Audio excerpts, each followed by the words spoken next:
Hello everyone, তো কয়েকদিন আগে আমি স্নেক প্ল্যান্টের পাতা বুনেছিলাম। তো তোমাদের সঙ্গে ভিডিওটা শেয়ার করা হয়নি। তো আজকে দেখি তো পুরো অবাক হয়ে গেছি। তো ছাদের এক কোণারে ছিল, তো এর জন্য খেয়াল করা হয় না। তো আমি এটা কিন্তু বালিতে লাগিয়েছিলাম পাতাগুলো। তো দেখো কত চারা হয়েছে। তোলার পর তো আমি অবাক হয়ে গেছি, এই সাইড দিয়ে পুরো সাইড দিয়ে চারা দিয়ে ভরে গেছে। তো তোমরা যারা যারা ভাবছো গাছ, তো তাদের শুধু একটা পাতা ছিঁড়ে নিলেই হয়ে যাবে, গাছ কেনার কোনো দরকার নেই। এটা পাতা কোনো জায়গা থেকে সংরক্ষণ করলেই হয়ে যাবে। এটাকে লাগিয়ে দিবে, দেখবে চারা হয়ে যাবে, অনেক দ্রুত কিন্তু চারা বের হয়।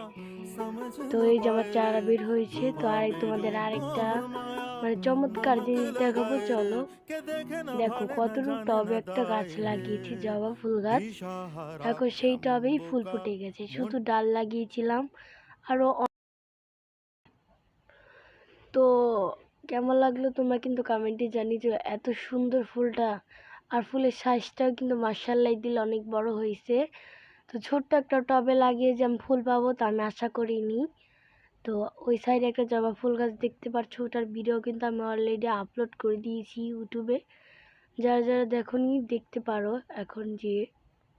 তো আর এই যে আমি বেলি ফুল গাছে পোর্নিং করার পরে কিন্তু আমার বেলি ফুল গাছে ফাইনালি কুড়ি এসেছে ছোট্ট। তারপর দেখো ভিতরে আমি আর কি করেছিলাম, তারপরে এই স্নেক প্ল্যান্টটা বেরিয়েছে।